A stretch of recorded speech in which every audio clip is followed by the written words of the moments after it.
Hebreus, capítulo 12, versículo 1.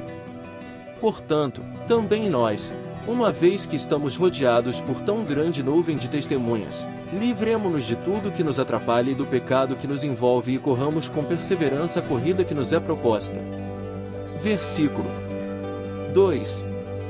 Tendo os olhos fitos em Jesus, autor e consumador da nossa fé. Ele, pela alegria que lhe fora proposta, suportou a cruz, desprezando a vergonha, e assentou-se à direita do trono de Deus. Versículo 3. Pensem bem naquele que suportou tal oposição dos pecadores contra si mesmo, para que vocês não se cansem nem desanimem. Versículo 4. Na luta contra o pecado, vocês ainda não resistiram até o ponto de derramar o próprio sangue. Versículo 5. Vocês se esqueceram da palavra de ânimo que ele dirige a vocês como a filhos. Meu filho, não despreze a disciplina do Senhor. Nem se magoe com a sua repreensão. Versículo 6. Pois o Senhor disciplina a quem ama, e castiga todo aquele a quem aceita como filho. Versículo 7. Suportem as dificuldades, recebendo-as como disciplina, Deus os trata como filhos. Ora, qual o filho que não é disciplinado por seu pai? Versículo 8. Se vocês não são disciplinados, e a disciplina é para todos os filhos, então vocês não são filhos legítimos, mas sim ilegítimos. Versículo 9.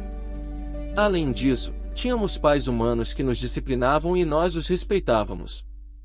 Quanto mais devemos submeter-nos ao Pai dos Espíritos, para assim vivermos. Versículo 10.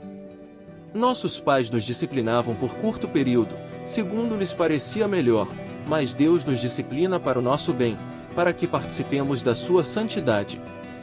Versículo 11. Nenhuma disciplina parece ser motivo de alegria no momento, mas sim de tristeza. Mais tarde, porém, produz fruto de justiça e paz para aqueles que por ela foram exercitados. Versículo 12. Portanto, fortaleçam as mãos enfraquecidas e os joelhos vacilantes. Versículo 13. Façam caminhos retos para os seus pés, para que o manco não se desvie, antes, seja curado. Versículo 14. Esforcem-se para viver em paz com todos e para serem santos, sem santidade ninguém verá o Senhor. Versículo 15. Cuidem que ninguém se exclua da graça de Deus, que nenhuma raiz de amargura brote e cause perturbação, contaminando muitos. Versículo 16. Que não haja nenhum imoral ou profano, como Esaú, que por uma única refeição vendeu os seus direitos de herança como filho mais velho.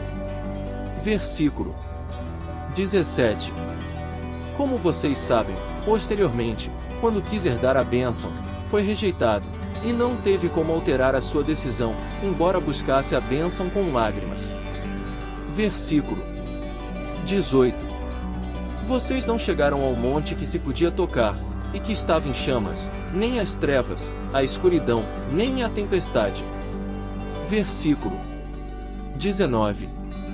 Ao soar da trombeta e ao som de palavras tais que os ouvintes rogaram que nada mais lhes fosse dito. Versículo 20. Pois não podiam suportar o que lhes estava sendo ordenado, até um animal, se tocar no monte, deve ser apedrejado. Versículo 21. O espetáculo era tão terrível que até Moisés disse: estou apavorado e trêmulo. Versículo 22. Mas vocês chegaram ao Monte Sião, a Jerusalém Celestial, a cidade do Deus vivo. Chegaram aos milhares de anjos em alegre reunião. Versículo 23.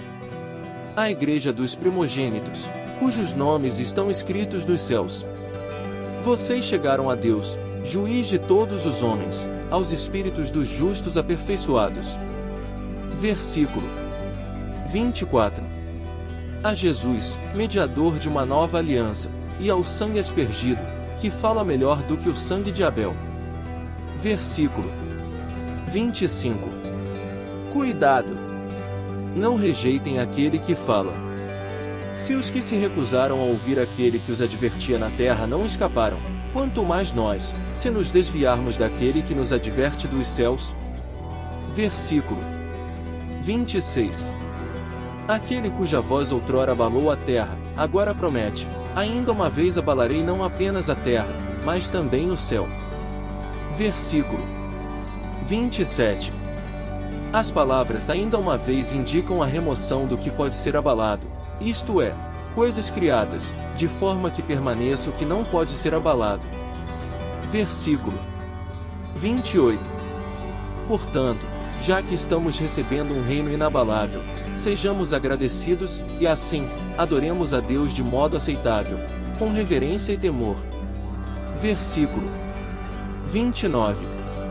Pois o nosso Deus é fogo consumidor.